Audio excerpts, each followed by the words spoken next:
Então, boa noite a todos, sejam bem-vindos ao curso Objetivismo, a Filosofia de Ayn Rand, que é baseado na obra O Par. É uma obra, essa é uma sigla em inglês, a obra foi publicada ali em português, foi traduzida nos anos 2000.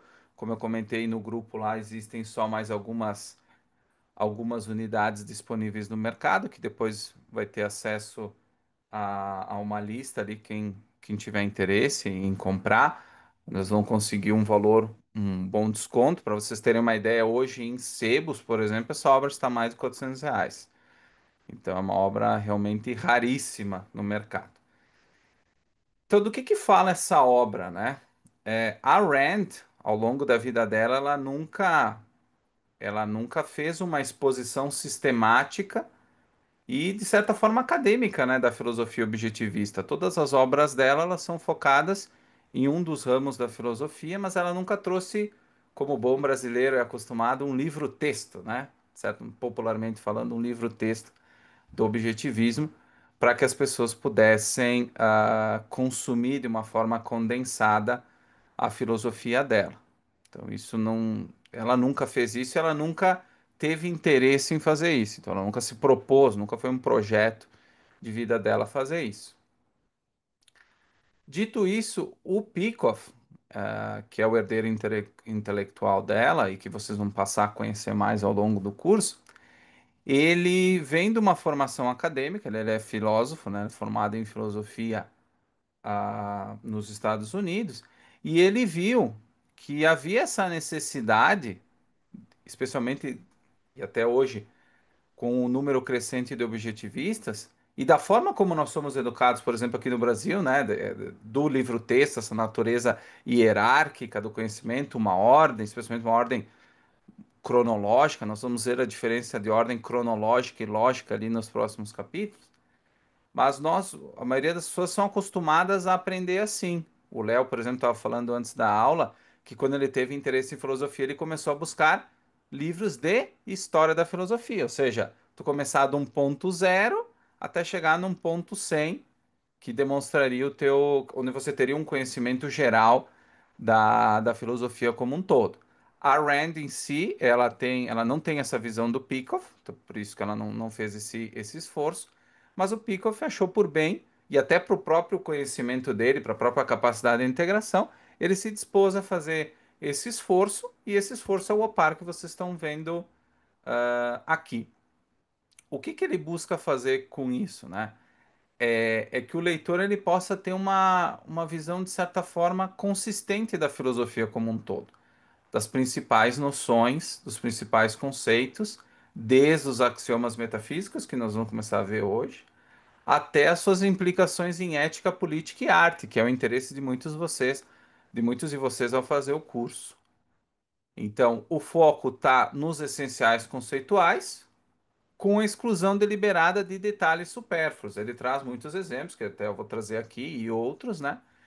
E ele também evita muito a questão de polêmicas passageiras, ou seja, o livro ele não é focado necessariamente em refutar coisas que outras filosofias disseram, apesar de existir essas pontes que ele faz, né? Porque justamente para o livro fazer sentido para vocês, o autor, o Peikoff, ele teria que ser capaz de pegar os exemplos da época, do que ele via na realidade, para que isso se tornasse familiar para os leitores. E a maioria dos exemplos que ele traz também são familiares para nós no Brasil, obviamente mudando o contexto de pessoas e de atores, né, dessas questões, de filósofos, mas também se aplica para o nosso caso. Ele também não se envolveu em questões psicologizantes, né, que depois nós vamos ver também o que isso significa. Não é uma preocupação buscar entender a cabeça ou a mente do Descartes ou do Kant, enfim, a história dele, por que que ele falou aquilo, vão ser feitas pontos pontuais para facilitar o entendimento filosófico. Então, todo esse conhecimento periférico, ele necessariamente não vai ser trabalhado aqui. Então, vocês não vão ver grandes passagens emocionais, né?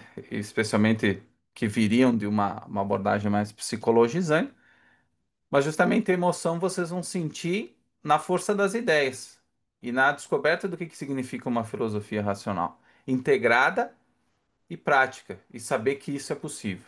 Porque no nosso mundo, infelizmente, nosso sistema educacional como um todo, raramente nós somos expostos a uma filosofia racional. Quando nós somos, né? Que isso é muito pouco. Eu tive filosofia na escola, por exemplo, não vi.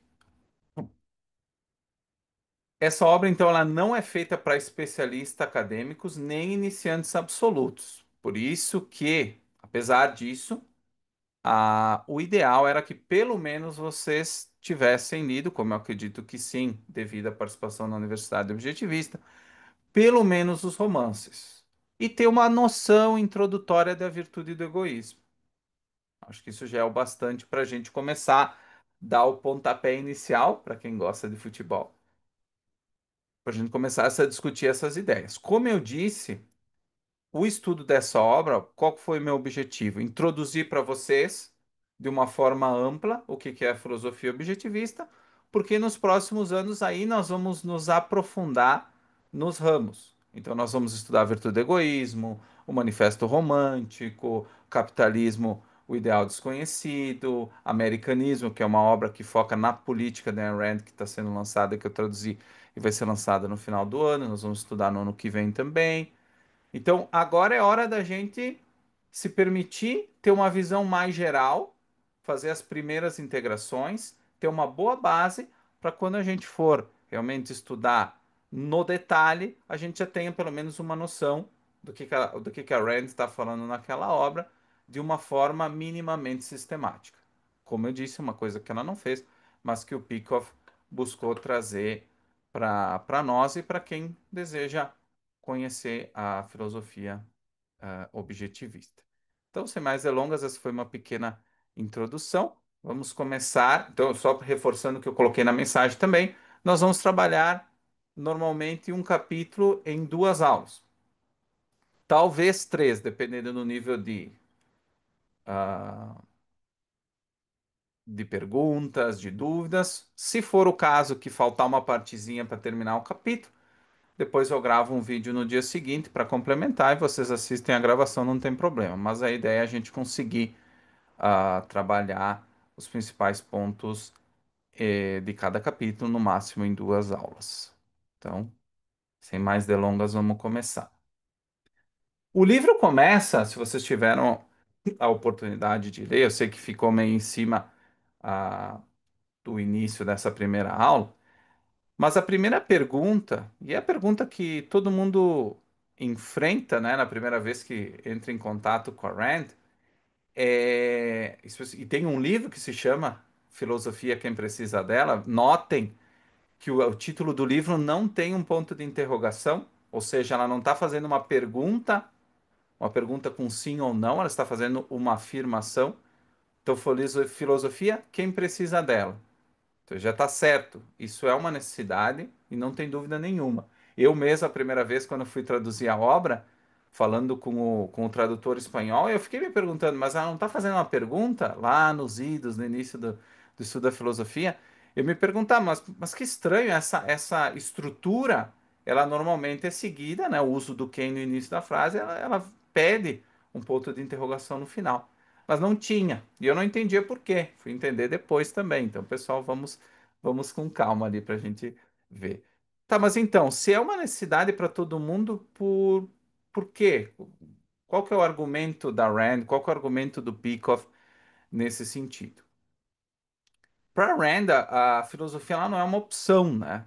Ela não é uma modinha cultural ou um campo restrito a acadêmicos, que é o que a maioria das pessoas acha, né? Que filosofia não se deve perder tempo filosofando, né? Que filosofia não é prático, ou seja, eu não posso usar na minha vida.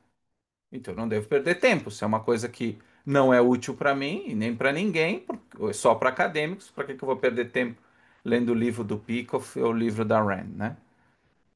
Para Rand, a filosofia ela é uma necessidade vital. É da mesma, para ela, há uma correspondência. É tão essencial à mente a filosofia, quanto um alimento é para o corpo, né? E ela diz assim que o homem ele é um ser racional e conceitual. Então, e nós vamos entender depois o que que isso significa.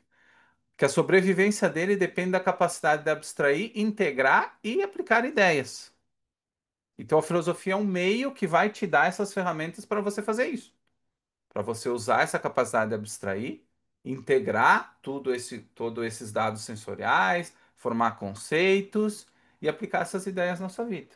Então, a filosofia para ela é um meio, ela não é simplesmente uma coisa, como eu disse, para a gente ficar discutindo no boteco ou para ficar escrevendo artigo científico. Não é para isso que serve. Apesar de poder fazer isso também, não tem problema. Mas ela tem uma importância muito mais basilar na nossa vida, né? Não é um passatempo. Quando nós vamos falar de qualquer coisa, justamente, seja de futebol, seja falar do caso do STF, da política do dia, das decisões econômicas, do que é certo e errado. Sempre que nós fizemos isso, nós estamos transmitindo a nossa visão sobre o mundo, sobre as coisas. Mesmo que essa visão ela não seja integrada, né? Mesmo que ela não seja integrada. Então, nessas discussões nós falamos do que é real, que entra no campo da metafísica, como a gente sabe, como a gente conhece as coisas, a epistemologia, o que que a gente deve fazer, o que que é certo e errado, que é o ramo da ética, como devemos viver juntos, que é a política. Muitas vezes a gente pensa em política só questão de política partidária, mas a visão da Rand é muito mais ampla que isso. E por fim, o que devemos valorizar artisticamente, que é a estética. Então, que tipo de obra de arte ah, pela qual nós nos atraímos, que tipo de música a gente gosta. Então, tudo isso, todos esses temas são tratados dentro do escopo da filosofia, a gente vai ver nesse curso. Então, novamente, como dizer a verdade, como a gente vai votar, o que que a gente vai comprar, como a gente reage às questões do mundo, a uma injustiça, por exemplo, tudo isso está embutido de valores filosóficos. Então, ninguém está fora da filosofia, ou seja, ninguém vive ah, separado da filosofia. Todo mundo tem uma filosofia de forma implícita, eu digo consciente ou inconsciente. Nós vamos ver o que isso significa também. Uma das coisas que vocês já devem ter ouvido falar é que o homem é o animal racional. Isso vem de Aristóteles ainda. E só que não basta ser um homem que tem uma faculdade, que é o uso da razão, que tem um instrumento. O nosso funcionamento, diferente do batimento cardíaco, do funcionamento dos nossos pulmões, não é automático. Ou seja, pensar não é automático. Então não adianta nós termos só o hardware. Nós precisamos do software. Nós precisamos do meio, de um software que funcione para que a gente possa se orientar e tomar as decisões e viver no mundo. Então a filosofia ela é esse software. Ela dá uma orientação, né? E um dos principais elementos desse software são os conceitos, né? Especialmente os conceitos abstratos, que nos permitem, então, a transformar, agrupar todos esses dados que a gente obtém através da nossa percepção dos dados sensoriais, a gente consegue trabalhar essas informações de uma forma organizada, dentro do limite da nossa capacidade mental. Então, nós não somos seres que ah, que ficam pegando um monte de dados aleatórios e que vivem cada tipo de experiência de vida como se fosse a única, como se ela fosse especial, que é como um bebê vive, né? Então, cada novo estímulo para o bebê é uma surpresa incompreensível, né? Ele não faz conexões, ele não faz generalizações. Para o bebê, a realidade é um caos sensorial. É como um mundo, uma loucura, uma explosão de coisas acontecendo e eu não consigo entender. O bebê ele vive dessa forma. Os adultos não precisam viver assim. Infelizmente, muitas pessoas vivem, de certa forma, como bebês nesse nível filosófico, mas nós temos a capacidade de não viver dessa forma. Só que para nós formar conceitos, também não é automático. Da mesma forma que o nosso meio, que é a razão, não é automático, os conceitos também, que são produto da razão, também não são automáticos. Eles não surgem sozinhos. Eles são formados, validados e integrados. Isso que nós vamos aprender a partir do capítulo 2. Como é que se forma um conceito? O que que é um conceito, né? Então, tudo isso nós vamos ver ao longo desse tempo. E uma coisa interessante, agora que eu acabei de falar do bebê, é que qual que é a diferença de um adulto funcional para um bebê? Não é só que o adulto ele teve mais experiências de vida. Isso não é suficiente. Sim, ele teve mais experiências de vida. Mas o que diferencia o adulto do bebê é justamente o grau de abstração alcançado, né? Por exemplo, desde conceitos simples como cadeira, justiça, causalidade, todos esses conceitos são muito complexos para um bebê. Ele não faz isso. Ele não está nesse nível conceitual em primeiro momento, logo que ele nasce. Já o adulto não. O adulto passou daquele nível mais perceptual do bebê e já está na capacidade de formar conceitos. E nós vamos ver essa evolução também. E claro, os conceitos, para além da nossa utilidade na nossa vida individualmente, eles permitem que várias outras áreas, que todas as outras áreas possam existir. Então, por exemplo, na ciência, como é que existe a lei da gravidade? Ela existe graças à abstração e integração conceitual de vários objetos caindo, de vários fenômenos físicos. Tudo isso é possível através de conceitos. Na economia, quando se fala de preço, lucro, oferta, não é simplesmente uma palavra qualquer, é uma sintetização, perdão, de milhares de observações. Então não é como se o conceito ele surgisse de uma hora para outra. Ele é produto de milhares de anos de estudo. Então, um simples conceito, ele é produto de milhares de anos de estudo. Não só meu, como teu, para nós poder entender, mas para ele ser formulado lá no início. Foi necessário muito tempo, muita discussão, muito entendimento, muita experiência com a realidade, o contato com a realidade, né? Na ética e na política, quando a gente fala de direitos individuais, virtude, liberdade, tudo isso não surgiu do nada, tudo isso surge desse contato com o que existe, dessas experiências e dessa interação entre a realidade e a nossa consciência, que depois também a gente vai ver o que que isso significa. O Daniel também aqui comentou. Ah, então, por que que a Rand, o que que é abstrações, né? Abstrações, elas são meio de sobrevivência. O homem deve formar ideias e a responsabilidade de validar elas é dele. Nós estávamos falando antes do início da aula, que é justamente esse.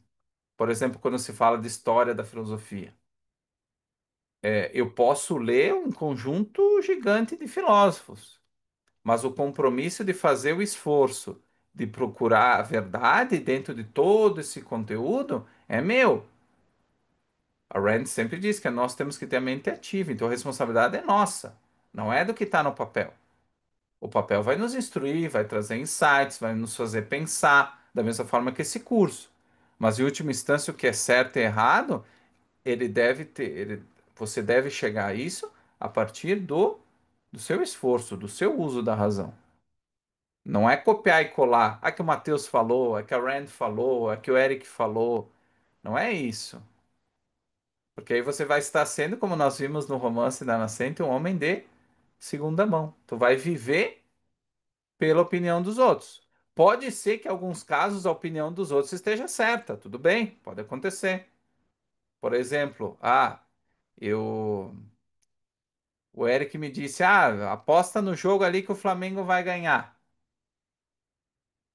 Aí eu disse: eu não sei de nada do Flamengo, não sei a escalação do jogo, não sei contra quem vai jogar, mas eu tô na correria aqui, eu pego e vou lá e aposto o Flamengo ganhou. mesmo que tenha ganho, que o Eric estivesse certo nisso e que tenha dado tudo certo, é, não é meu conhecimento isso. Eu não posso levar o crédito por esse conhecimento, por eu ter ganho essa aposta. Não fui eu que pensei, não fui eu que analisei as estatísticas, não fui eu que vi o histórico, não fui eu que conversei com um amigo carioca, até com o próprio Eric, para entender por que ele estava, por que ele achava que isso estava correto. Então, esse conhecimento não é meu, eu agi como um homem de segunda mão. Peguei alguma coisa pronta e copiei. Fui lá e copiei. Então, só que você não consegue viver assim no longo prazo, pelo menos na visão objetivista, de conseguir alcançar a felicidade, atingir os teus valores. Tu não pode ficar jogando, decidindo por sorte, porque mesmo porque a probabilidade está contra você, né? Basicamente. Esse é um dos indícios, claro que não é o fundamental, mas então você não tem como viver a sua vida dessa forma.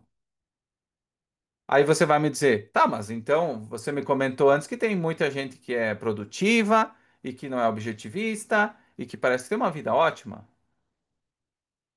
mas que vida de verdade a pessoa tem? A gente nunca vai saber. Só que o fato não é esse, o fato é que a chance disso dar certo é muito baixa.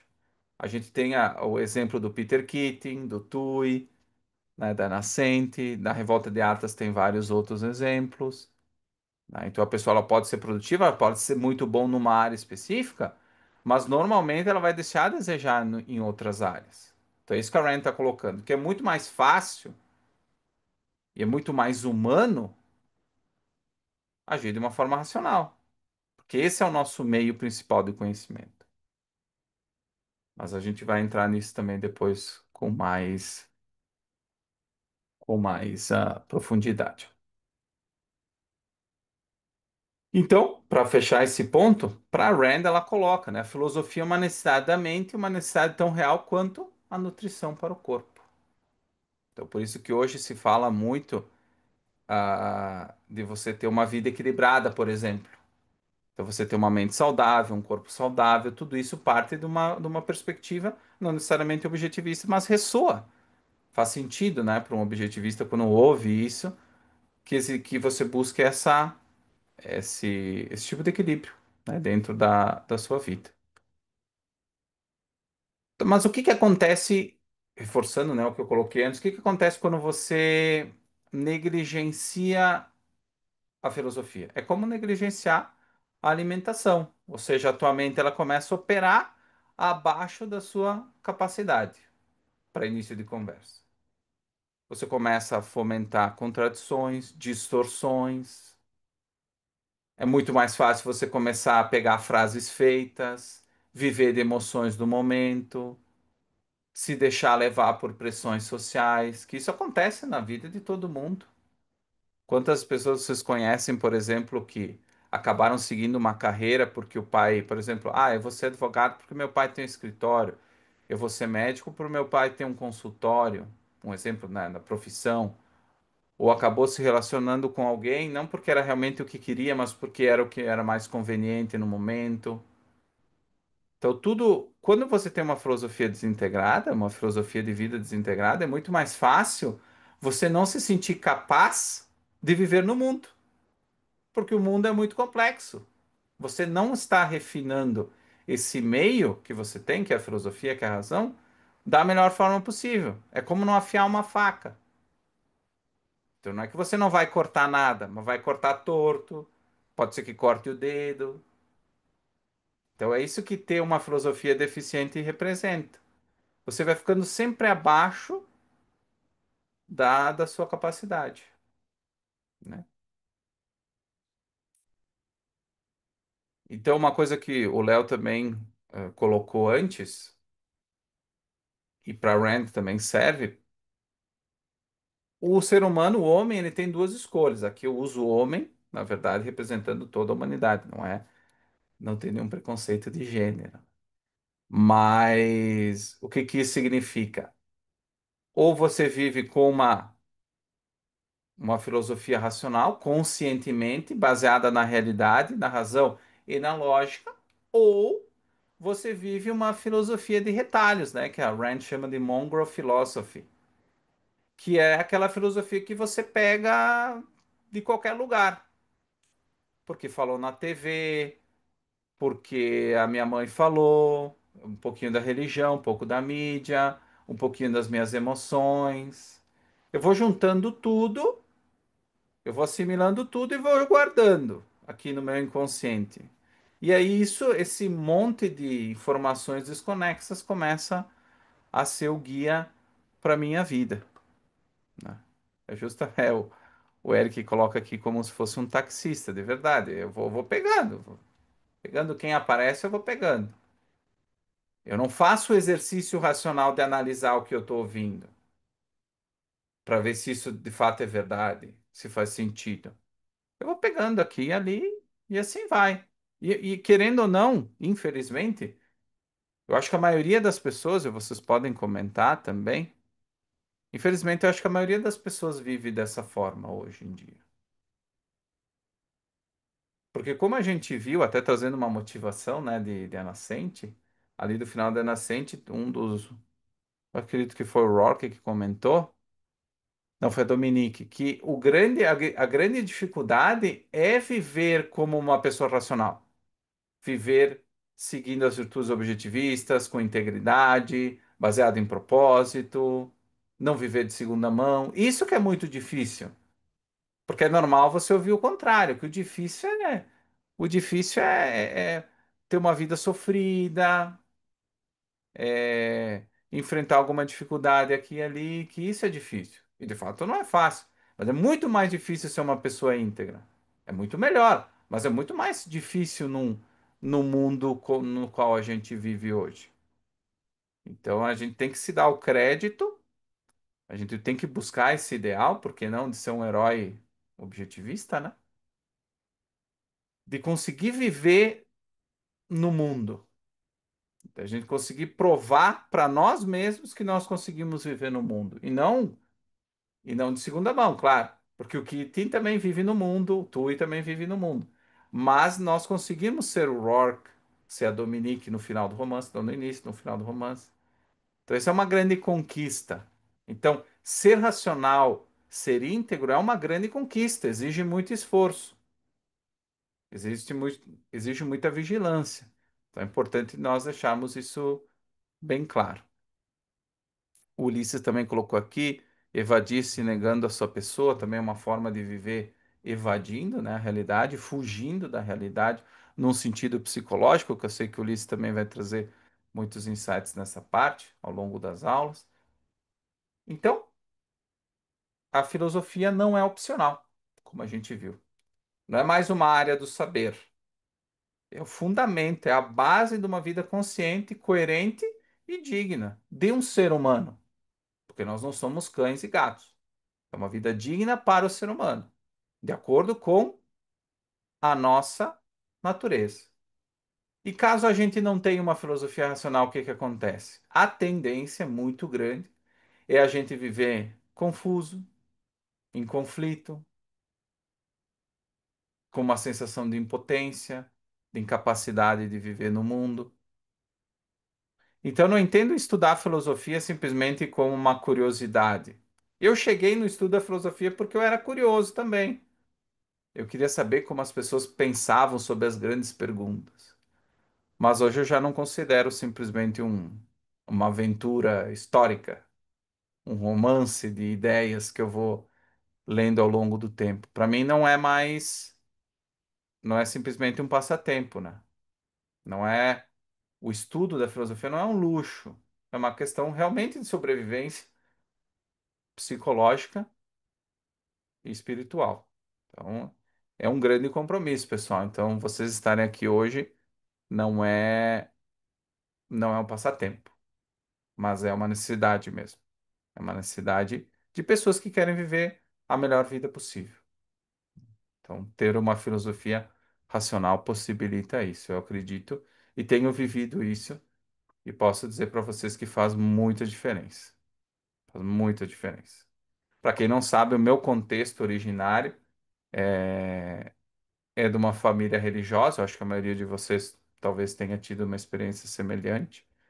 E eu vi na realidade, até por familiares que trabalhavam na igreja, né, até pouco tempo, eu vi muito das consequências de uma filosofia equivocada na vida das pessoas.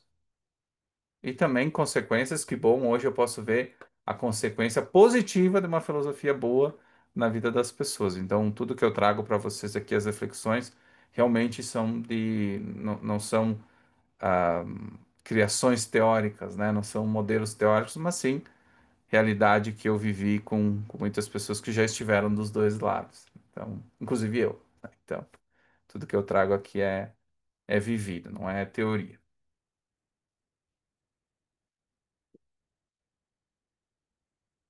Então, a Rand, ela coloca, é, só para reforçar essa questão dessa filosofia de retalhos, né? Uma filosofia mestiça, vamos dizer assim, né? Uma mistura, mesclada.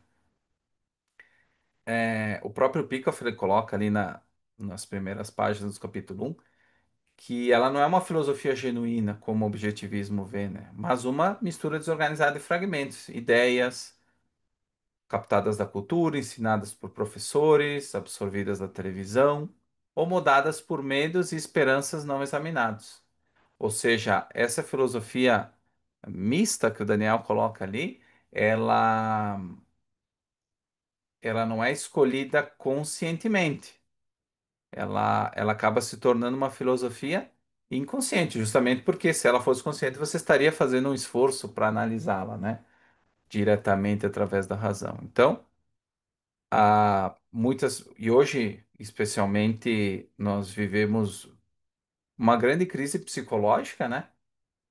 Ao longo de muitas pessoas sofrendo de ansiedade, de depressão, e tudo isso é uma consequência disso, né?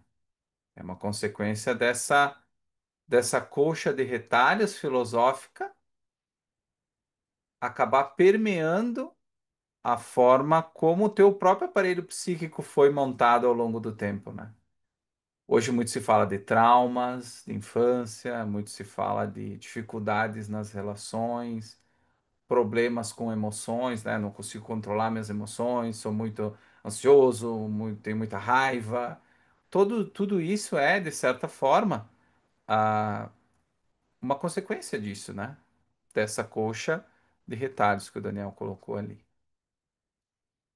Então, esse é o estado, como eu comentei, dominante na maioria das culturas modernas, né? Se forma de forma passiva, então, de certa forma, a pessoa ela é culpada disso a partir do momento que ela não avalia. Mas muitas coisas nos chegam ao longo da nossa formação. Quando você é criança, quando você é adolescente, nas suas primeiras experiências de vida, muitas coisas acontecem antes de você realmente chegar à maioridade, começar a pensar nas questões. Então você vai, mesmo sem querer, pegando muitas coisas ao longo da sua vida. E de fato, quando você era criança, por exemplo, você não tinha uma base filosófica sólida com 3 anos de idade. Não tem como pedir que uma criança tenha isso.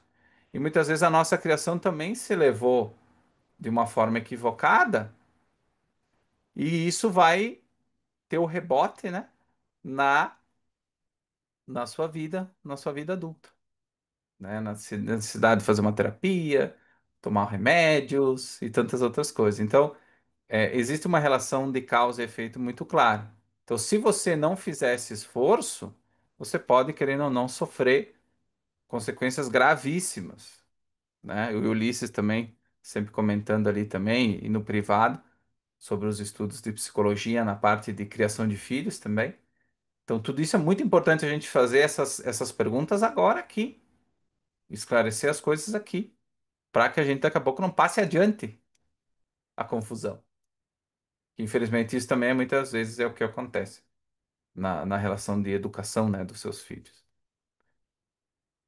Então, exemplos dessas confusões, né? Sou racional, mas sigo meu coração, né? Nada é absoluto, mas o que você fez é imperdoável, né? Todo político é corrupto, todos. Se eu não pensar nisso, talvez não aconteça. Então, se eu não paguei a luz, Mas ninguém vai vir aqui cortar. Não vou, eu vou deixar, vou esconder, vou largar aqui a conta e não vai dar nada. Teve minha vizinha também, ela me falou anteontem, veio o pessoal aqui da companhia de energia e cortou a luz dela. Eu esqueci de pagar. E veio o pessoal aqui e cortou. Então, muitas pessoas vivem dessa forma e, de fato, elas ficam nervosas, né? Indignadas com isso. Como veio aqui e cortou a luz? Como assim, cara? Por que que não me avisou? Por que que não fez o trabalho para mim? Né? Por quê? Por que que isso aconteceu, né? O Eric comenta, né? Se desinstalar o app do Nubank, não terei mais fatura para pagar. É isso aí. Eu não tinha mais o aplicativo, eu não me lembrei. Eu não paguei. Daí cancelaram ou tive que pagar no cheque especial. Tudo certo, né? E como eu estava falando, que consequências nocivas, né? Paralisia emocional, sensação de inadequação crônica, decisões autossabotadoras. Isso vocês ouvem muito, né? Nos podcasts de psicologia, né? A Rand fala isso até de uma forma poética, né? Ela comenta que o resultado é um peso. E que peso é esse, né? A dúvida de si mesmo, como uma bola de ferro no lugar onde deveriam ter crescido as asas da mente. Então a tua vida ela é tomada de um peso. Viver se torna um peso, não se torna um prazer, um momento que significa um caminho para a busca da felicidade. Se torna um peso. Para quem já trabalhou em fábrica, por exemplo, e não precisa ser em fábrica, pode ser em a maioria dos empregos, todo mundo quer que chegue a sexta, né? Eu nunca vejo ninguém feliz. Eu, pelo menos na minha época de firma, eu nunca via pessoas felizes na segunda. Só feliz na sexta. Eu não entendia, né? Muito. Ah, tá, tudo bem, estão cansados. Mas na verdade não era isso, né? Na verdade é essa coisa. O trabalho, por exemplo, ele não é integrado, ele não é um valor produtivo central na vida da pessoa. Aquilo que ela faz, pode ser até que ela não queira fazer. Como o Keating, por exemplo, né? Ser arquiteto para ele era um fardo. Ele não queria ser arquiteto, ele falava mesmo: eu odeio isso, não quero ser arquiteto. Mas mesmo assim ele continuou sendo arquiteto. O Eric coloca, né? Só é feliz na segunda quem tem amante no trabalho. É por aí. Tem alguma coisa que não é o trabalho que me gera felicidade, mas não é o trabalho. Pode estar naquele lugar, mas não é o trabalho. Ou é o salário, ou é o futebolzinho. Não é o trabalho. É aquilo que está ali no ao redor, mas não é o trabalho. Não é a firma, né? Como o pessoal gosta de falar. E, e uma coisa interessante que nós vamos ver é que o problema não é só, mesmo que fosse só repetir ideias ruins, que é o que muitas pessoas fazem também, repetir ideias equivocadas. O que a Rand ela quer dizer é que mesmo ideias corretas, elas se tornam impotentes e até destrutivas se elas são adotadas fora do sistema que as valida. Então também não basta como estudantes objetivistas dizer assim, eu sou egoísta racional. Eu sou egoísta racional. O que isso significa? Como é que eu defendo isso? Como é que eu explico isso? Como é que eu aplico na minha vida? Se eu tiro do além essa constatação? Oh, o Eric me falou que era egoísta racional. Você também.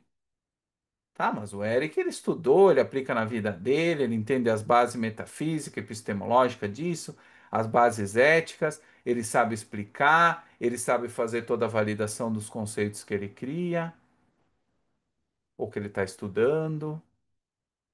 Então a filosofia ela não é um supermercado de ideias, né? Onde que eu posso pegar a liberdade aqui na prateleira da política, relativismo eu pego aqui na prateleira de ética e esquecer as contradições. É como um castelo onde que cada andar ele é sustentado por colunas de materiais diferentes, né? Uma tem determinada resistência, outra tem outra. Aí vai começa a cair para um lado, fica meio torto. Então isso que a Rand quer dizer.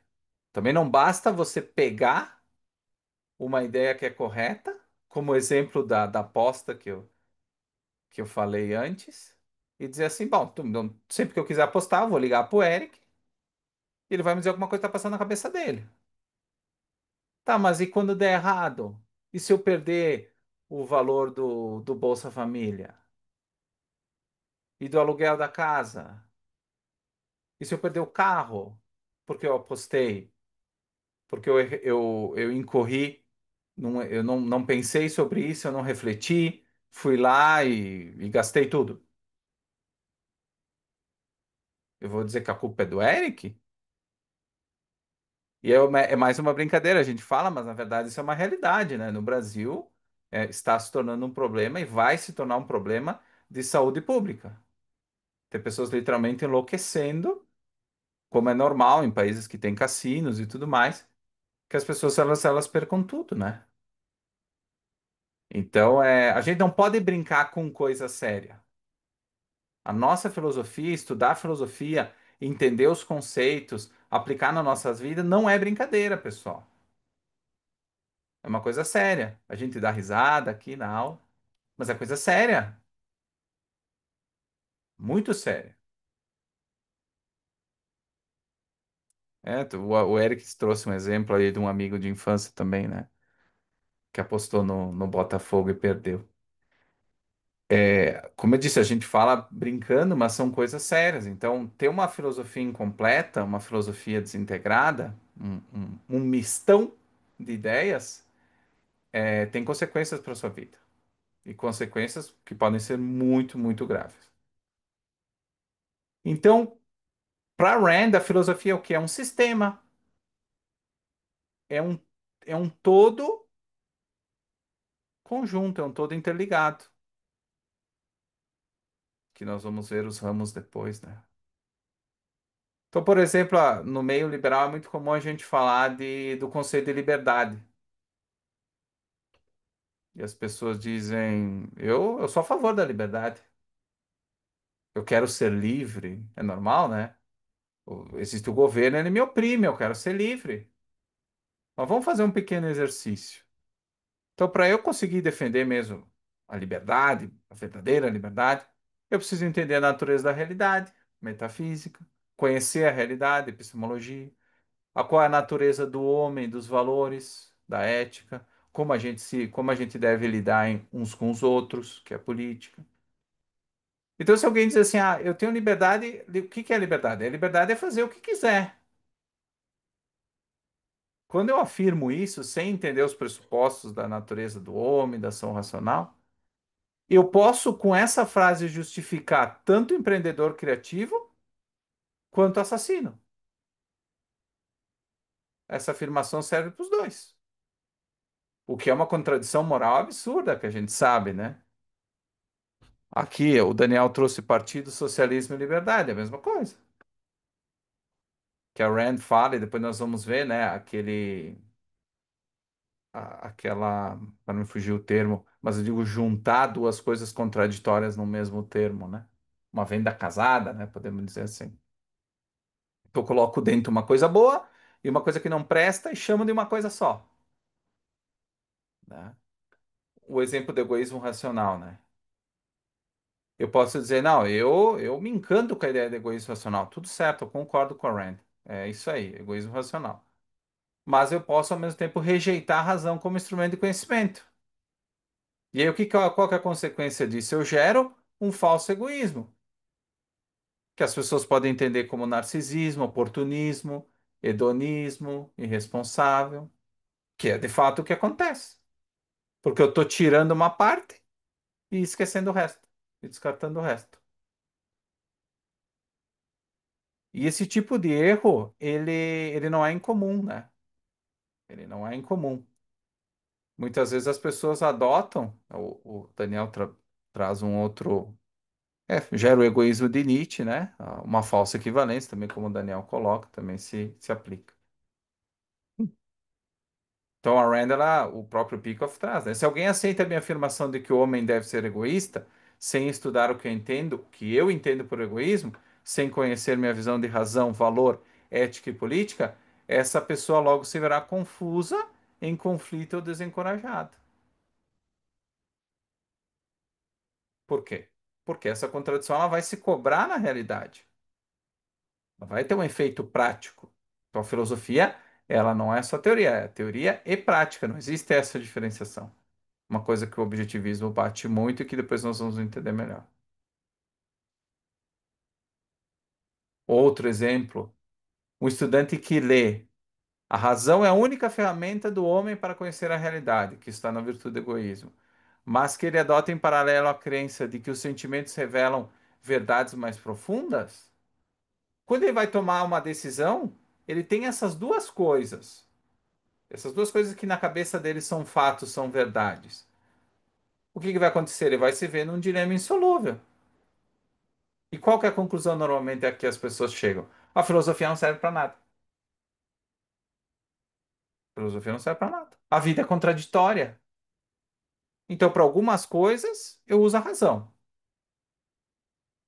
Então, no meu trabalho, eu uso a razão. Para fazer o meu orçamento, eu uso a razão. Mas quando é para falar dos meus sentimentos, daí eu rezo. Aí a razão não tem lugar. Aí eu ajo pelas minhas emoções, pelo que eu estou sentindo no momento. Tem como viver assim e não se sentir confuso e não se sentir ansioso? Eu não sei como. Literalmente, eu não conheço ninguém que consegue fazer, misturar essas coisas e, e não se sentir fora do lugar, não se sentir desconexo, né? Dentro da sua vida. Eu não conheço ninguém que consegue isso.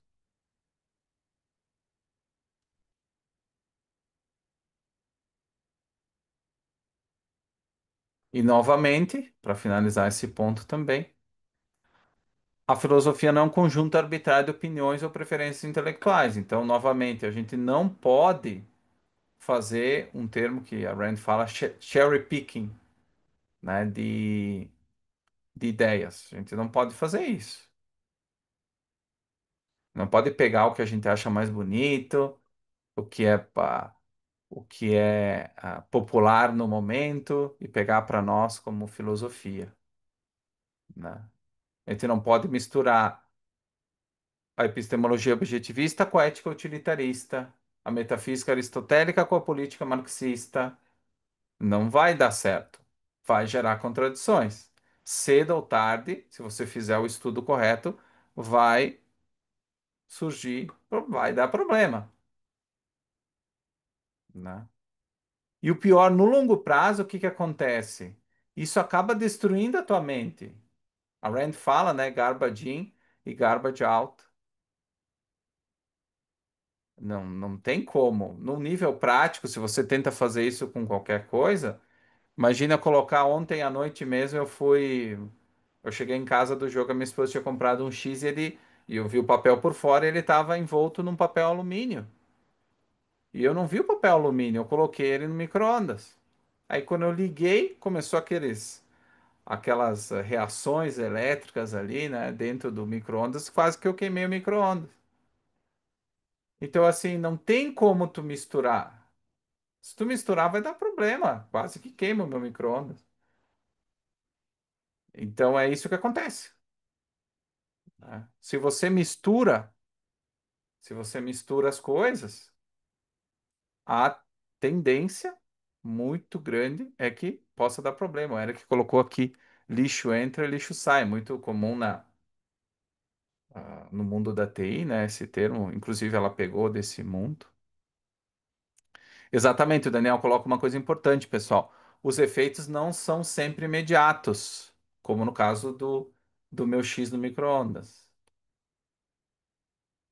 Isso é uma coisa importante. A Rand sempre coloca que a filosofia é um esforço de longo prazo, apesar das decisões de curto prazo importarem, com certeza, né? Porque elas muitas vezes influenciam a tua vida por muito tempo. Um erro daqui a pouco um erro no curto prazo pode levar a alguma uma séria consequência no curto prazo mesmo.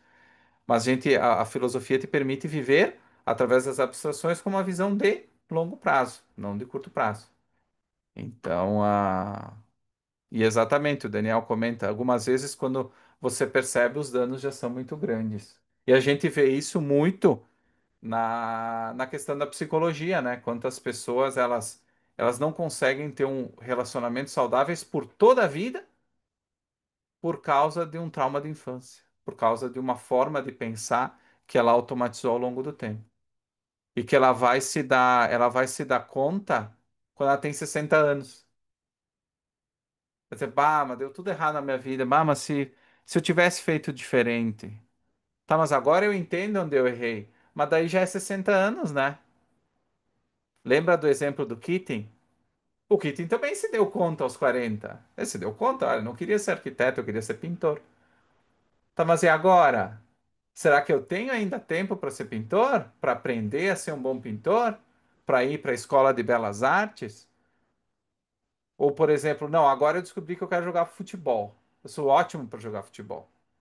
Agora sim. Mas eu tenho 40 anos. Então, mesmo que teoricamente eu tenha um conhecimento tático, eu tenha habilidade, eu já não consigo mais correr.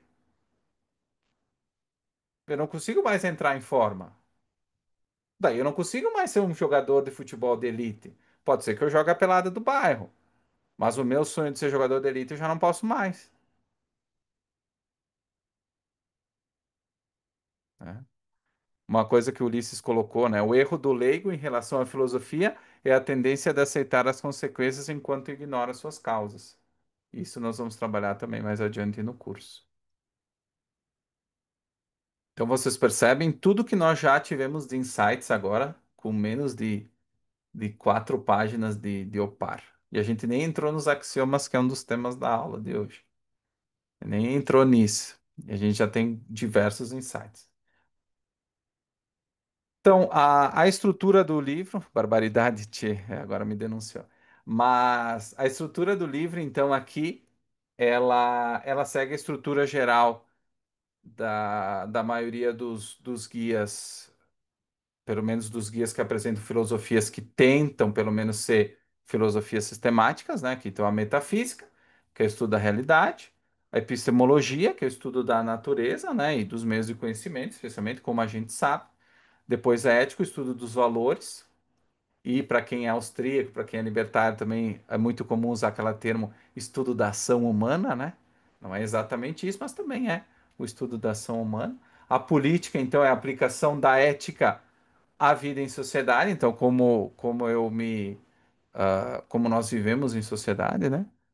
Aqui o Daniel traz economia e ação humana. A economia também é ação humana, como o direito também é ação humana e a ética também. Então, essa é uma parte importante. E depois a estética, o estudo filosófico da arte e dos valores metafísicos nela expressos, que a gente teve já um pequeno exemplo, né, nos 4 cursos que nós fizemos dos romances. Ali está a estética, né? Através da forma da literatura. E a estética está na nossa vida, no tipo de música que a gente gosta. Por exemplo, a Marta também, como eu, a gente gosta de hard rock da década de 80. Então, isso também é uma expressão estética, né? Música clássica para quem gosta, metal melódico, funk e qualquer outro tipo de música que vocês possam gostar. Rush também, que o Ulisses traz. Então ali vocês veem os exemplos de manifestações estéticas, né, com a qual a gente está interagindo. Então, o OPAR ele é dividido para a gente saber o que a gente vai fazer aqui. O capítulo 1 é metafísica, que é isso que nós estamos trabalhando agora, né? Os capítulos 2 a 6, eles vão trabalhar epistemologia. Depois do 7 ao 11, a ética. Os capítulos 12 e 13, política, que é de interesse muito grande do Eric. E o capítulo 14, então, nós vamos falar da estética aqui, que o Léo não gosta de quem escuta funk. Eu não tenho problema nenhum, tá? Isso é uma coisa do Léo que eu estou trazendo aqui da aula. E o Daniel gosta de Cidinho e Doca também, respeito totalmente essa preferência estética ali. E depois a gente vai entender melhor lá para o final do curso qual que é a importância, né, dessas manifestações estéticas para a nossa vida, né? Então, o Peikoff, reforçando, ele sempre trabalha a ideia da filosofia como uma construção de um edifício. A gente não pode começar pelo teto, justamente a gente não começa, por exemplo, pela estética, que é considerado ali o último ramo, que é uma, querendo ou não, uma fusão da metafísica e da ética, né? Então, as ideias para o Peikoff, as ideias são hierárquicas, e é mais ou menos da mesma forma como nós estudamos na escola, né? Algumas pressupõem outras, né? Algumas ideias pressupõem outras e, portanto, logicamente depende delas, né? Então, a estrutura do conhecimento é como uma construção. Os andares superiores só podem ser erguidos depois que nós temos uma fundação bem assentada. Então, a gente precisa começar pelo que é o mais básico e depois ir construindo com base nisso, né? Então, o objetivismo, o que que ele oferece para vocês, né? Para todo ser humano, mas especialmente para quem se disponibiliza a estudar a filosofia. Não é só um conjunto de ideias, né? Mas um sistema filosófico completo, né? Integrado e validado, no qual cada proposição decorre logicamente de quê? De premissas anteriores, né? E cada conceito é sustentado pelo quê? Por referência direta à realidade. Ou seja, os conceitos eles não são simplesmente formados na nossa cabeça. Eles têm que ter a validação, a referência direta com a realidade, né? Porque senão nós estamos incorrendo o que nós vamos ver depois, que na primazia da consciência, que é um exemplo que querendo ou não, o Léo trouxe antes na questão do Descartes, né? Que é penso, logo existe. É um exemplo de primazia da consciência que a gente vai ver depois. Mas vamos por partes, então. Qual que é o ponto de partida, então? Se o Pico falou que tem que começar pela base, qual que é o ponto de partida da filosofia objetivista? Onde é que ela começa, né? O ponto de partida da filosofia objetivista é o primeiro axioma, que é a existência existe, né? Esse fato inescapável, para ela, é um axioma, né? Uma proposição tão fundamental e autoevidente que está implícita no ato de consciência, mesmo naqueles que dizem que a consciência não existe ou que outras coisas não existem, né? Não é uma inferência, porque ela não precisa ser demonstrada, porque toda demonstração parte do reconhecimento de que algo existe para ser demonstrado. Então não tem nada que vem antes de existência existe. Tanto que tem ali no livro também, a Rand coloca, o Peikoff reforça, e só isso é absoluto. Então, existência existe e isso é absoluto. Reforçando, então, por que que esse axioma é o mais básico? Porque nenhuma ideia, percepção, pensamento ou dúvida é possível sem que algo esteja presente, sem que haja algo para ser percebido, pensado ou sobre o qual a gente possa duvidar. É a base sobre o qual tudo o resto é construído. A própria estrutura do conhecimento, para a gente chegar na epistemologia, a gente precisa disso, ó, dessa aceitação prévia de que há algo com que interagir. Existe alguma coisa. Então, como o Peikoff comenta, né? Mesmo o ato de negar um axioma confirma seu conteúdo, porque esse ato pressupõe a realidade do que está sendo negado. Então, eu pressuponho que aquilo que eu estou negando existe, né? Novamente, quando ela fala auto-evidente, quando a Rand fala que isso é auto-evidente, ela está dizendo que é uma constatação direta da realidade. Então, dizer que algo existe é como reconhecer que a alternativa a isso é o quê? É o nada. E o nada é um conceito sem referência. Não existe, né? O que eu possa dizer, não, esse é o nada, esse aqui é o nada, eu estou olhando para o nada agora. Eu não tenho como falar isso, né? Eu só tenho como dizer que algo existe. Claro, o conceito, por exemplo, geladeira, cadeira, isso vem depois. Existência existe, ela só diz que existe algo, né? Então, é isso que é o conceito de existência. E é interessante, o que eu acabei de dizer? Esse conceito, ele não designa o que uma entidade específica, nem uma categoria particular, mas abrange tudo o que é, tá? Ele abrange tudo aquilo que é, tudo que foi, é ou será. Então, tudo está incluso nesse conceito da existência. E, e até aqui, como o Daniel coloca, né, abstrações existem. O que que inclui, então, o conceito da existência, por exemplo?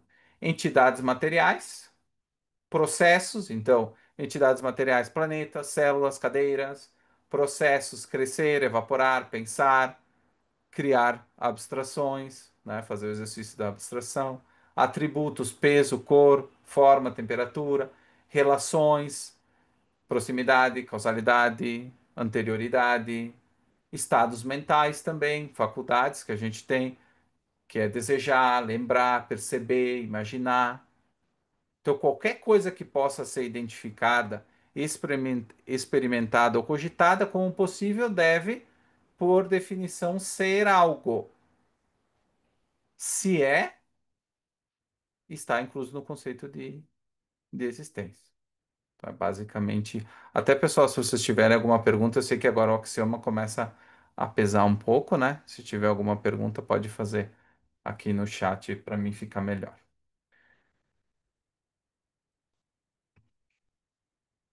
Agora, reforçando o conceito de existência, existem os outros axiomas que a gente vai ver? Pode perguntar. É, então, a minha dúvida, só para confirmar em relação ao axioma que a realidade existe. Basicamente, ela é um axioma porque se você tenta negar ela, basicamente você afirma. Porque para que você questione, se você negue ela, você tem que existir, correto?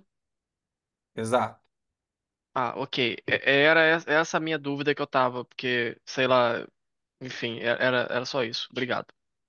Não, não, tranquilo. E claro, pessoal, nesse momento, o natural é que vocês não entendam tudo com muita clareza, tá? Porque a discussão de axiomas, ela é feita de uma forma muito desleixada em muitas partes da história da filosofia. Então, provavelmente, vocês chegaram ao conceito de axioma, vocês ouviram falar, se não foi essa a primeira vez, vocês ouviram falar, especialmente dentro do contexto liberal, de uma definição bem vaga de axioma. Porque a preocupação de deixar tão claro o axioma como ponto de partida, esse esforço de deixar claro como ponto de partida, ele é feito muito pela Rand, especialmente, e pelo próprio Aristóteles. Mas não necessariamente eu vejo o mesmo nível de preocupação com outros pensadores, tá? Novamente, eu não estou reclamando de que eles são péssimos intelectuais, não é isso. Mas esse cuidado da reflexão axiomática, ele é muito presente na Rand. Ele não é tão comum, então vão surgir dúvidas a respeito disso, né? Tá, mas o que que esse conceito não inclui, né? O que que ele não inclui, né? O conceito de existência, como a gente vai ver, eu repito aqui, ele não nos diz ainda o que existe, ou como é que aquilo existe. Por exemplo, ele não diz se tudo que existe é material e imaterial, se apenas um tipo de substância ou múltiplas substâncias, quais entidades específicas compõem a realidade. E esse tipo de discussão ele acontece no nível conceitual. O axioma está falando no nível perceptual ainda, no nível dos teus sentidos, daquilo que tu vê, tipo o bebê. O bebê, a primeira vez que ele vê o que nós conhecemos como adultos como uma cadeira, ele não sai dizendo a cadeira, cadeira. E mesmo que ele fale aquilo, ele não entende o que ele está falando. Ele ouviu alguém falar, ele está repetindo. Fiquem tranquilos que ele não é um homem de segunda mão, não é um bebê de segunda mão. Mas nesse nível ele não tá. O Peikoff, quando a gente fala de axioma, a Rand está falando daquele momento quando eu abro o olho. Eu não pensei a respeito daquilo, eu não fui estudar nada disso, eu não formei o conceito. Ela está falando desse nível, desse momento da, da vida, né? E depois a gente vai trabalhar essa parte da definição que o Léo trouxe aqui, né? Então o Eric colocou, por isso que a Rand falava que muitos desses filósofos que eu comentei, eram arbitrários, porque o ponto de partida era arbitrário. Ele não era necessariamente explicado, provado. Eu escolhia um e eu seguia adiante daquilo, fazia uma dedução baseada nesse axioma original. Isso que se faz muito na filosofia, que não é o caso da Rand. Então não é um axioma por conveniência, né? Como, como o Daniel coloca ali. Então, se o axioma existência existe, incluísse já uma tese sobre a composição do que existe, do que é real, por exemplo, tudo é matéria, ele deixaria de ser um axioma. Por quê? Porque se eu digo que tudo é matéria, eu preciso de prova. E o axioma, como o Léo colocou ali, ele não precisa de prova. Então, ele não vai dizer características, ele não vai falar da natureza, do que existe, ele não faz isso. Ele não especifica conteúdos, nem impõe delimitações ontológicas. Ele simplesmente afirma, pessoal, que alguma coisa é. Só isso. Por exemplo, se eu tivesse aqui na sala, se aqui no escritório tivesse o Daniel, eu ia olhar e eu ia dizer, se fosse um bebê, ele ia dizer, aquilo é. Mas o que que é? A gente vai saber depois. Que é o Daniel, que ele tem a natureza dele, que é um ser humano. Mas isso, a criança, quando ela abre o olho, ela não sai dizendo, Daniel. Ah, o Daniel que trabalha com o mercado de ações. Ela não sabe disso. E o axioma não proporciona isso para ela, né? O axioma só diz que algo é. O Ulisses coloca, né? Toda vez que eu olho para o meu filho de 9 meses observando as coisas, lembro disso. Realmente, o Ulisses, nesse processo, ele está vivendo justamente essa. O que eu estou trazendo aqui como um axioma da existência existe. É uma unidade básica de percepção, exatamente. É o primeiro passo, vamos dizer assim, né?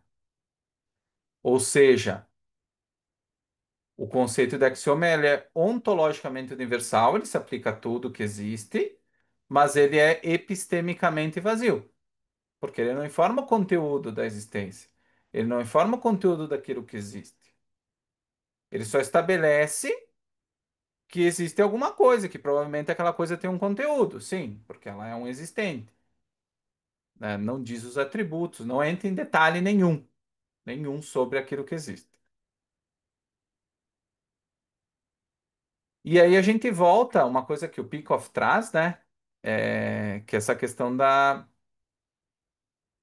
essa clareza é importante por quê? Porque justamente houve diversos erros filosóficos comuns ao longo da história, né? O idealismo, por exemplo, ele parte da primazia da consciência. Então a realidade ela depende da mente. Um exemplo, Descartes, de certa forma. Só que para existir mente, algo precisa existir para que ela tenha conteúdo, não é? O que nós vimos até agora. O subjetivismo, que considera que tudo é percepção, colapsa. Por que que ele colapsa, né? Porque ele tenta explicar o fato de que as percepções só são possíveis quando há algo a ser percebido, né? E quando eu trago essa existência existe, quando eu digo que ela não tem conteúdo específico, eu estou dizendo o quê? Que a filosofia pode começar a ter um ponto de partida sem pressuposto arbitrário, que foi o que o Eric comentou lá em cima. Então, em vez de iniciar com uma tese sobre Deus, a matéria ou a mente, o objetivismo começa com aquilo que nenhuma consciência pode evitar, o mais básico, que é o fato que existe algo. Ele traz outro exemplo que também eu acho que ressoa um pouco o que o Léo comentou ali no chat. É, Imagina que alguém diga nada existe. Então, para que essa frase tenha sentido, a pessoa precisa existir para dizer, né? Ela precisa estar ciente da ideia que formula, ou seja, ela tem que ter feito um esforço epistemológico para fazer essa afirmação. Ela não vai fazer automaticamente. E ela está expressando um conteúdo, ou seja, algo com identidade. Ela está dizendo que o nada é alguma coisa com uma identidade. Então ela está atribuindo ao nada uma identidade, um conteúdo. Então você vê o problema que existe nisso. Depois tudo isso está no material, tá, pessoal? Então todos esses exemplos vocês vão poder revisar depois também. Outro exemplo, agora um exemplo próximo do Ulisses também. Um bebê tocando uma harpa, vamos dizer, um violão. Ele não tem ainda o conceito verbal de existência,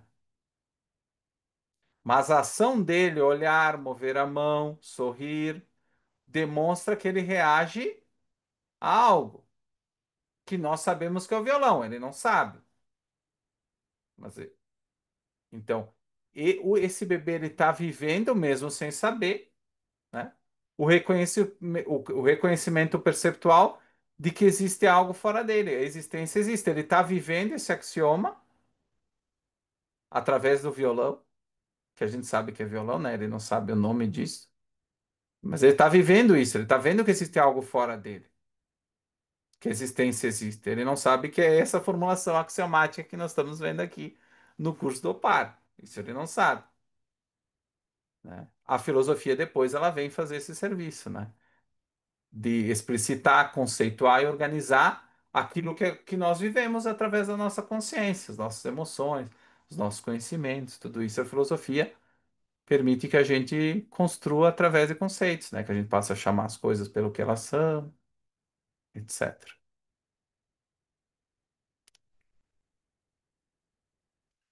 Né? O Léo comenta, né, a diferença que o próprio Kant coloca, a gente vai ver isso no capítulo 2 com mais detalhe. Dito esse primeiro axioma, nós vamos para o segundo axioma, né? E qual é esse? Qual é o segundo axioma? É o axioma da consciência, né? Então, consciência é consciência de alguma coisa. Parece uma afirmação bem simples, né? Consciência é consciência de alguma coisa. O que que ela está querendo dizer, né? Assim como a existência existe, afirma que algo é, como nós já vimos, o axioma da consciência afirma que alguém está ciente de algo. Então, se há conhecimento, há um conhecedor. Não existe o conhecimento, como existia, por exemplo, no arquivo X, né? Não sei se vocês lembram que ele dizia assim, a verdade está lá fora. É como se fosse uma entidade caminhando lá fora. A verdade, o conhecimento. E isso é normal. Isso é muito normal em visões religiosas e tudo mais. Existe pronto. Platão também falava do mundo das ideias. Existe a coisa pronta. Eu só tenho que redescobrir, né? O Platão dizia que o ser humano passava por esse esforço que, na verdade, o conhecimento já estava todo nele. Eu só tinha que descobrir, eu tinha que lembrar. Já sabia, já estava ali dentro da cachola. Era só relembrar. Esse era o esforço que o ser humano tinha que fazer.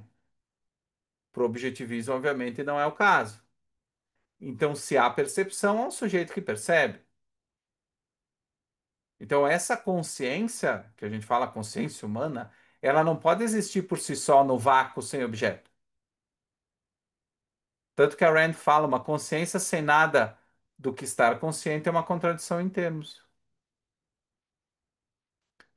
Então, a consciência para nós é uma faculdade de perceber o quê? Aquilo que existe. E de que forma? Através da percepção sensorial, que nós temos falado agora, né? Da introspecção, da imaginação ou do pensamento conceitual. Então, é uma faculdade ativa, mas ela não cria o que é real. Então, eu não crio o mundo na minha cabeça, né? Ela identifica o que existe. Ela não fabrica o que existe. O Daniel coloca que se não há objeto, não há consciência. Pro objetivismo, a ideia de que a consciência ela só existe a partir do momento que existe algo do que ela ser consciente. Porque senão, como é que ela ia se dar conta? Imagina, por isso que ela fala do vácuo, né? Eu tô aqui num buraco negro, nasci agora. Imagina um bebê. um bebê dentro de uma cápsula toda escura. Para ele, não existe mais nada. Ele não tem consciência. Consciência do quê? Por isso que quando as pessoas, por exemplo, vão naquelas cápsulas de privação sensorial, por isso que muitas pessoas elas ficam um pouco fora do lugar, porque realmente a por que que é privação sensorial? Por que que ela é tão efetiva muitas vezes para, no caso de relaxar algumas pessoas? É justamente por isso. Porque é como se a tua consciência ela ficasse desligada. Tu não tem tu não tem barulho, tu não tem som, tu não vê nada, é tudo escuro. Então tu não tá de verdade, tu não tá nem consciente direito da própria escuridão que está ao redor.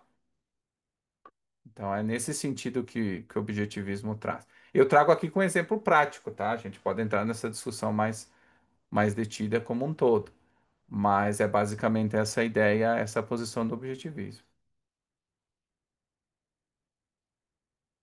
Então, o que que ela comenta, Rand? Não é a origem da realidade, ou seja, a realidade ela não surge através da nossa consciência. Não é a primeira em relação ao ser, ou seja, ela vem depois da existência e não antes. E não, porque precisa existir alguma coisa na perspectiva objetivista da qual eu ser consciente, né? E não tem poder de gerar ou transformar aquilo que ela percebe. E isso a gente vai entender, inclusive, por exemplo, as consequências psicológicas disso, né? Exato, a existência existe e vem primeiro, que é o que o Daniel colocou. Então, o que que a Rand enfatiza? Isso é importante e depois na epistemologia a gente vai discutir isso. A existência é primária, né? E a consciência é relacional. Então, ela depende da existência para existir, enquanto a existência não depende da consciência. E aqui a gente pode entrar no debate com Hegel e Kant também do subjetivismo. Aqui a gente não vai entrar porque não dá tempo, mas se vocês tiverem dúvidas a respeito, também podem depois colocar no. O Léo colocou, mas se estar consciente necessita de algo para que se tenha consciência, isso não pressupõe que existe uma realidade externa? Sim, existe muita coisa lá fora, né? E tá tudo certo. Não tem problema nenhum quanto a isso. Hum, né? O que que a Rand coloca e aqui reforçando o comentário que o Daniel fez, né? É, a ideia de uma consciência que se percebe a si mesma sem referência externa é metafisicamente impossível, porque não há como conceber um estado de consciência sem conteúdo. Ser consciente de nada é ser inconsciente.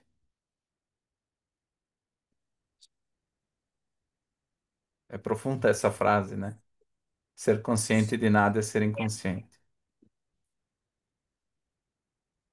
Isso a gente vê muito nas próprias questões quando ah, quando eu comecei a terapia, uma das coisas que me chamou a atenção é que eu, de fato, eu não era consciente de muita coisa. E não é que não existia, eu não era consciente daquilo. Aqui a gente está falando de um fato, do meu funcionamento mental, que estava no meu inconsciente, mas eu não tinha trazido para o consciente. Então eu fiz esse esforço, era uma coisa que eu parecia não, eu não entendia naquele momento, mas eu trouxe para o nível consciente. Porque muitas vezes a gente fala, não, isso não é nada. Isso que me aconteceu não é nada. Como não é nada? É alguma coisa. As minhas emoções é uma coisa. Eu bater o pé na mesa e machucar meu dedo é uma coisa. Por isso que eu falei que a gente às vezes entende que existência existe, eu estou falando só de coisas materiais. É uma bola, uma cadeira, mas não é o caso. Então a gente tem que cuidar para não fazer um reducionismo dessa forma, né? Então nenhuma coisa é nada. Não existe isso, né? Que foi o que o Daniel colocou ali, né? Então, reforçando aqui, mesmo o pensamento introspectivo, como refletir sobre os teus próprios pensamentos, né? Mesmo refletir sobre os teus próprios pensamentos,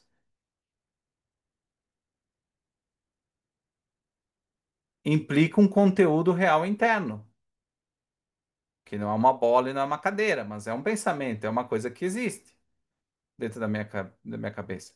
Eu posso estar sendo uma memória de uma emoção, de um desejo, mas nunca de um nada absoluto. Nunca posso estar consciente disso, né?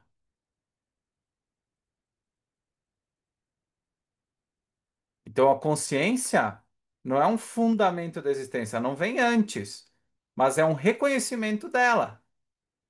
Através da minha consciência, eu reconheço que existe existência, que eu reconheço que que existem, que coisas existem, mesmo que eu não saiba exatamente o que é em primeiro momento, como quando eu sou um bebê, né? Né? Então, qual que é a relação com o primeiro axioma, né? Existência existe, então existe algo, e a consciência é o quê? É uma consciência de.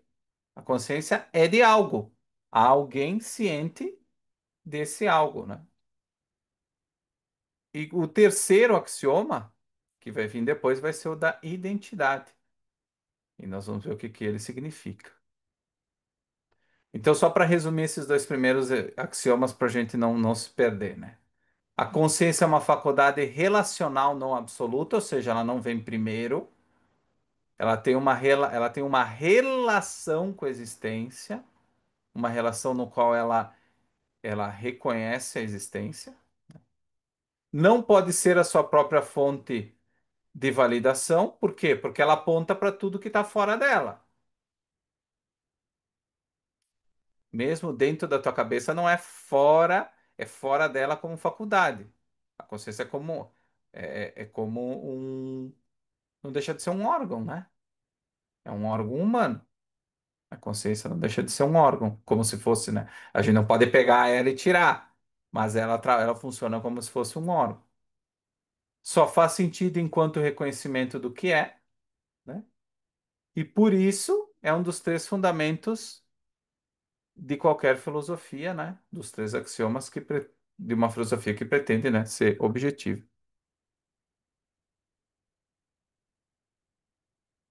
É, o Felipe levanta aqui, né? Existe aquilo que eu crio ou imagino, eu penso que só irá existir se concretizando. Se não é concretizado, não é apenas. Sim, sim, o pensamento ele existe também. O pensamento existe. Eu posso imaginar construir um avião, posso imaginar Inclusive, achei interessante esse exemplo que o Felipe traz. Quando se fala de Fórmula 1, o, o, o engenheiro, o Adrian Newey, falando do carro, como ele faz para projetar os carros, ele disse assim: eu consigo imaginar o projeto do carro antes de começar a escrever ele, de desenhar ele. Ele falou: agora tem inteligência artificial para fazer os testes e tudo mais, mas eu tenho mais facilidade. Eu consigo, eu consigo imaginar o carro na minha cabeça. Ele é um pensamento para mim. Mas, claro, o carro ele só vai existir quando ele for concretizado, que é o ponto que o Felipe comenta. Só que o que existe não é necessariamente só concretos, né? Então, isso é uma diferença importante. E depois nós vamos ver a questão de causa e efeito, uma questão bem curiosa de como as pessoas pensam na vida delas e que também que eles são de estatuto epistêmico, né? Então depois a gente vai. É muito legal essa parte. É muito legal a gente se perguntar como a gente pensa no nosso dia a dia, nas nossas coisas. Muito legal. Eu me dei conta hoje fazendo a aula também. Então, a Rand ela não trata os três axiomas, é, existência, consciência e identidade, como elementos separados e justapostos. A gente está estudando eles separados por uma questão didática, né? Só que eles, na verdade, eles são o quê? aspectos interdependentes de uma única constatação primária, o ato de estar consciente de que algo existe. Tanto que o próprio Peikoff traz ali, existência existe, e o ato de compreender essa afirmação implica dois axiomas correlatos, né? Que ela chama de corolários. Que algo existe, o qual se percebe, e que alguém existe possuindo consciência, sendo a consciência a faculdade de perceber aquilo que existe. Então, quando a gente reconhece o primeiro axioma, a gente já está afirmando os outros dois. Então, a gente estuda separado, por uma questão didática, mas eles acontecem ao mesmo tempo. Eles acontecem ao mesmo tempo. Então, na nossa experiência como seres humanos, eles acontecem ao mesmo tempo. Por exemplo, a então, toda percepção ela envolve um conteúdo, que é a existência, uma mente que percebe, que é consciência, e a diferenciação desse conteúdo como algo distinto, que é o que a gente consegue com a identidade, né? Que é como o Felipe coloca aqui, né? Metafisicamente é tudo junto. A diferenciação ela se dá na epistemologia que a gente vai ver depois. Mas metafisicamente falando, a gente não experimenta as coisas tudo separado, né? Então, o nosso aparelho consciente não funciona dessa forma, né? Não funciona cortando as coisas e fatiando os axiomas, né? É. Então, tanto que se vocês forem ver ao longo dos romances da Rand, a ordem dos axiomas, ela muda. Eu até tenho um texto para vocês para depois compartilhar que é justamente isso. Até o Eric viu uma das aulas que eu tinha feito no passado, que é justamente isso, né? O, a ordem dos axiomas, como ela é apresentada, porque como no livro eu não tenho como apresentar essa diferenciação epistemológica, né? Então, muitas vezes a ordem que aparece não é exatamente essa, né? Como eu estou colocando aqui na teoria. Eu digo, a primeira coisa que eu percebo, a pessoa, o bebê, né? Não é dessa forma, né? Que é exatamente o que o Daniel colocou, né? Que é a sintaxe. A criança, né? O bebê que a gente estava falando, ele já vive os três axiomas de forma implícita. O que que a filosofia faz? Por que que a gente está estudando aqui? Porque ela ajuda a tornar explícito e conceitualmente integrado aquilo que já está presente no ato de cognição, que é o abrir o olho. Esse é o ato de cognição, ó. Abrir o olho, né? Que é o que o Felipe traz aqui, né?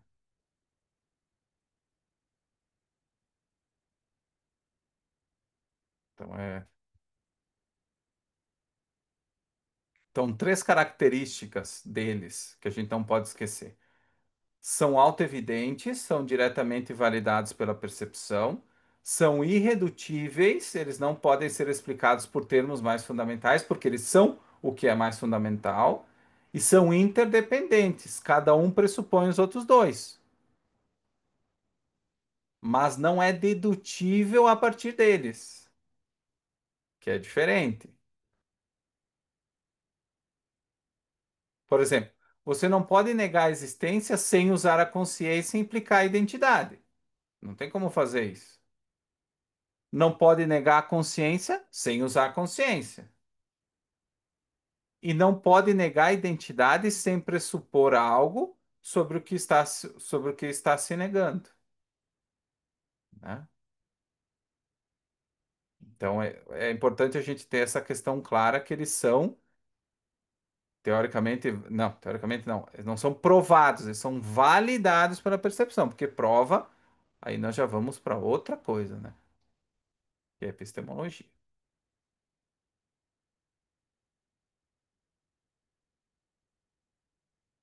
Então, ao longo da história da filosofia, a gente tem diversos exemplos, né, da negação, da tentativa de negação da existência e tudo mais. Eu não vou entrar tanto nessa parte agora, porque É, eu acho que a gente já trouxe alguns exemplos suficientes aí para a gente entender agora nesse nível mais introdutório. Mas como eu disse depois no material, vocês podem, eu trago outros exemplos que eu não estou citando na aula, então por isso que é importante vocês também consumirem o material depois. Então, reforçando, né? O terceiro axioma que a gente falou por cima, né? Que é a lei da identidade. Uma coisa é o que é, que ficou conhecido como A é A, né? Então, esse princípio que ele vem do Aristóteles, ele é reafirmado pela própria Rand. Por isso que a Rand ela tem um carinho muito grande por Aristóteles, né? Por essa base, né? O que que ela quer dizer? Que tudo que existe, existe como algo específico, com propriedades definidas. Ou seja, não pode existir alguma coisa geral. Porque ser é ser alguma coisa, é ter uma identidade. Então a existência implica identidade. Claro, o bebê, por exemplo, ele só sabe que algo existe. Ele não sabe ainda a identidade, mas está ali, o adulto sabe que aquilo que o bebê viu é uma cadeira. Ele consegue chegar nessa conclusão, né? Então uma coisa que existe deve ser alguma coisa. Eu posso não saber ainda o que é, mas é alguma coisa. É como se fosse, por exemplo, ah, eu estou caminhando ali na rua e tenho baixo uma luz do céu e aparece um ser na minha frente. Eu não vou saber de que galáxia ele é, mas é algo. Tem uma identidade aquilo ali. Tá se mexendo, tá olhando para mim. Eu não sei o que que é, mas é algo e tem uma identidade. Pode ser que ele me leve embora, que tenha uma nave, que ele seja o piloto.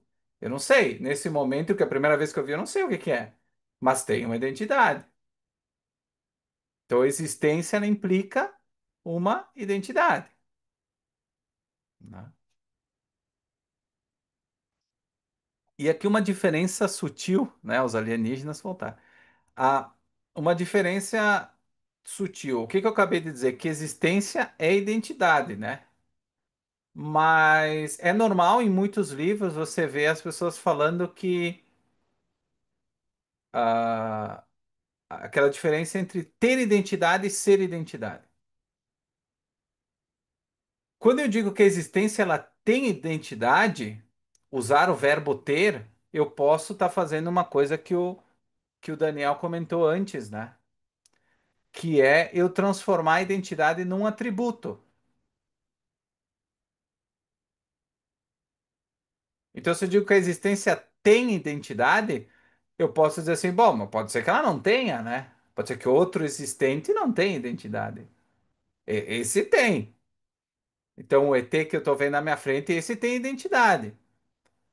Mas a gosma que ele soltou, aquela ali não tem identidade. O ET tem.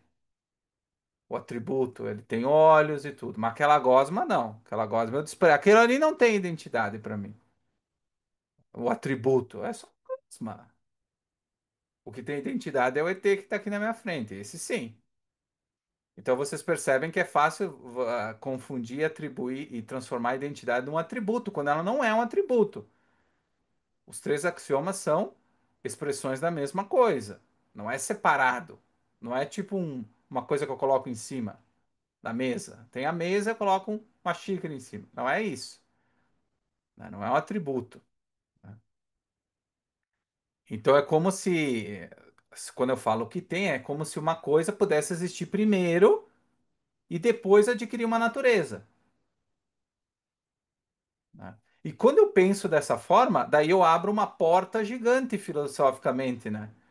Eu posso dar a ideia de metamorfose mística, entidades indefinidas, milagres no sentido de violação da identidade natural das coisas, contradições ontológicas, né? Algo é e não é ao mesmo tempo, revelações, signo. Vocês percebem que uma pequena abertura, uma escolha de um verbo que pode parecer inocente, olha o dano que causa, que pode causar, né, na vida de uma pessoa. Então, para Rand, ser é ser algo. Não existe, não existe algo sem propriedades. Aí aqui entra Hegel também, o né? Toda aquela figura do essas entidades, essas coisas que têm vida própria, como se fosse, né? Elas não estão vinculadas à realidade, elas são acima da realidade, né? Isso não existe. Então, o uso do ter, ele, ele pressupõe isso, né? Então, é supra-reais, de certa forma, né? Então, não há tal coisa como uma existência que é, mas não é nada em particular. Toda existência é determinada, toda existência tem uma identidade. E os exemplos concretos, né? Não precisava falar isso, mas para reforçar. O livro é um livro. Tem peso, forma, conteúdo, dimensão, limites. Um ser humano é um organismo racional mortal. Ele não pode ser um robô ou um anjo ao mesmo tempo, se é que um anjo existe, né? Não pode. Então, a lei da identidade ela impede o que? A concepção de objetos ou seres multiformes,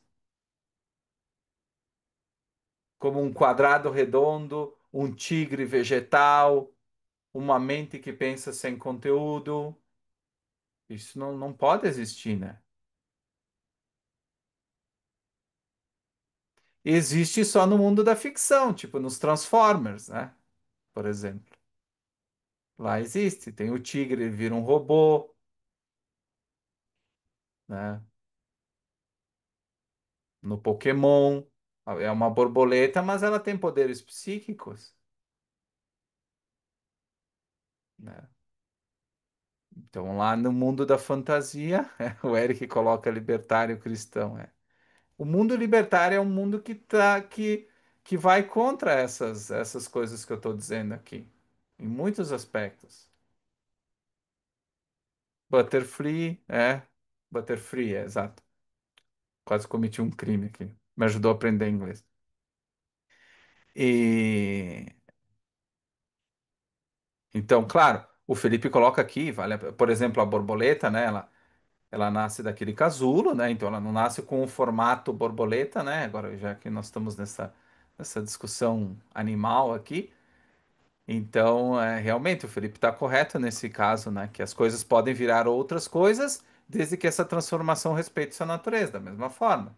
Exatamente. Por isso que, por exemplo, o ser humano, ele muitas vezes ele pode superar diversos problemas psicológicos, porque ele vai ele vai retrabalhar, ele vai ressignificar, né, uma posição, uma crença que ele tinha, daqui a pouco equivocada sobre ele mesmo, ou sobre as outras pessoas, ou sobre a relação que ele tem com essas outras pessoas, e ele pode ficar uma pessoa saudável de novo. Ele pode. Então, isso está dentro da natureza dele, está dentro do que ele pode fazer. Mas, diferentemente do Pokémon da Butterfree, da borboleta normal, ela não tem capacidade de fazer dormir, nem nada disso, não tem esses poderes, né? Então, desculpa a referência Pokémon para quem não é familiarizado, mas acredito que todos aqui inseridos na aula já, já passaram por essa experiência, eles vão entender essa minha referência, né? Então, a identidade, ela cumpre outro papel, que a gente falou de forma indireta, mas é que ela torna a existência cognoscível. Só podemos conhecer o que é algo porque aquilo tem uma natureza estável. Porque se continuasse mudando, eu não conseguiria. Imagina viver no mundo de Transformers. Uma hora é um tigre, depois vira um caminhão, depois vira um pássaro. Eu não conseguiria viver nesse mundo, né? Então, se as coisas não tivessem identidade, o conhecimento seria impossível. Porque eu não teria o que fixar, comparar ou integrar. Seria um esforço enlouquecedor, né? Porque hoje é uma coisa, amanhã é outra. Não. Como é que é? Eu entendi que era aquilo, não, agora não é mais. E é justamente isso. Muitas pessoas, a gente brinca, mas muitas pessoas vivem dessa forma. Muitas pessoas vivem dessa forma. Que é normalmente as pessoas que vivem de segunda mão. Porque daí, hoje o Daniel me falou uma coisa, amanhã o Eric me falou outra, daí eu troco. A Marta me falou outra, o Felipe tá aqui falando no chat outra coisa. Então, cada dia eu vou mudando. Isso é enlouquecedor. Por isso que as pessoas ficam malucas, né?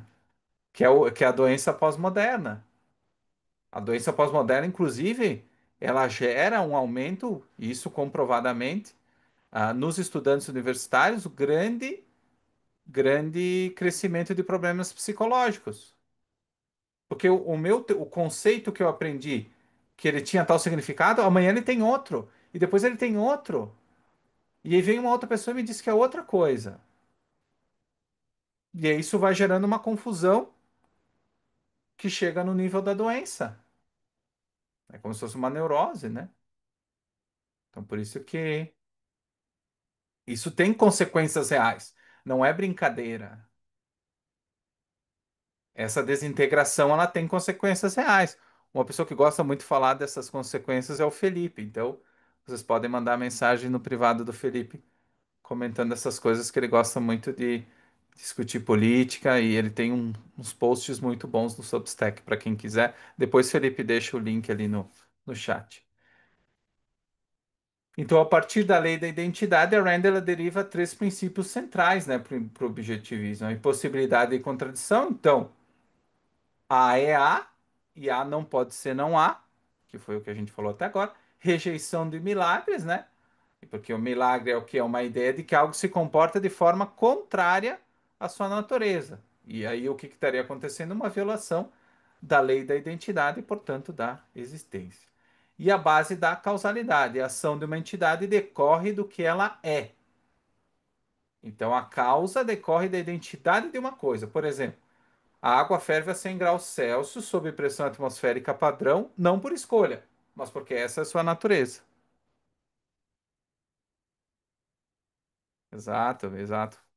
Com certeza. Se aproveitem e mandem mensagem para o Felipe que ele gosta. Ah, eu gosto também, mas mandem mais para o Felipe. E uma ilustração psicológica que eu acho que a gente falou bastante hoje, né? Imagine alguém tentando fugir de suas ações dizendo, isso é um exemplo. Não sei por que fiz isso, não sou assim. Mas do ponto de vista da identidade, essa afirmação é erro. Tudo que uma pessoa faz é resultado do que ela é naquele momento. Seus valores, hábitos, emoções, pensamentos, todos decorrem de sua identidade concreta e atual. Fugir disso é evadir a realidade.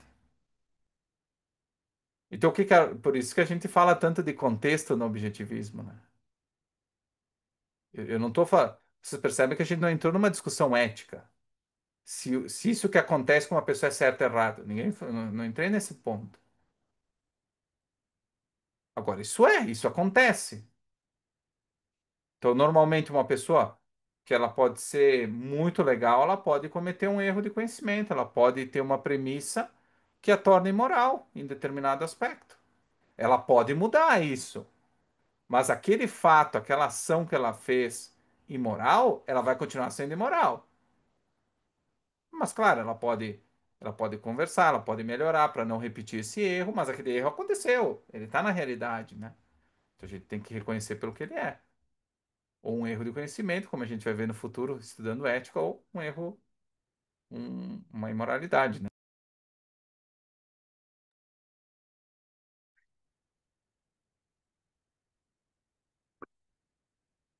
Então, ao longo do material, aqui especialmente, depois eu vou passar para vocês aqui na página 14, existem mais dois ou três exemplos disso que a gente está falando, então eu também não vou entrar aqui, que eu acho que já ficou claro, né?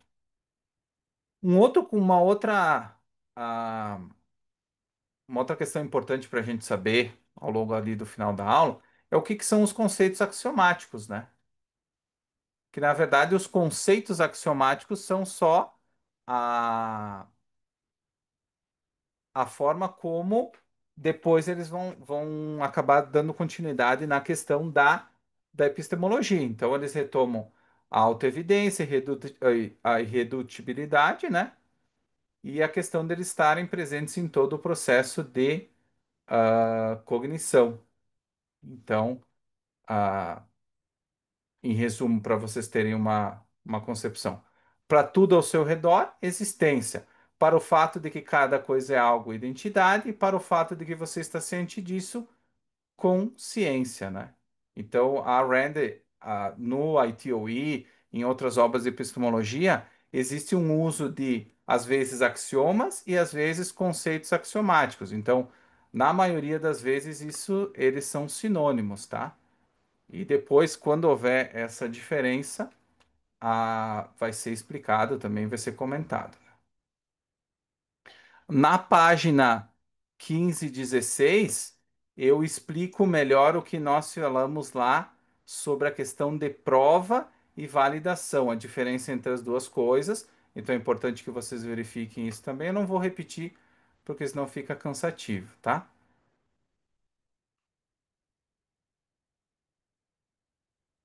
Para finalizar, então, a aula de hoje, temos o bloco 9, né? Que fala justamente de alguns exemplos também sobre a parte de negação, né, ou não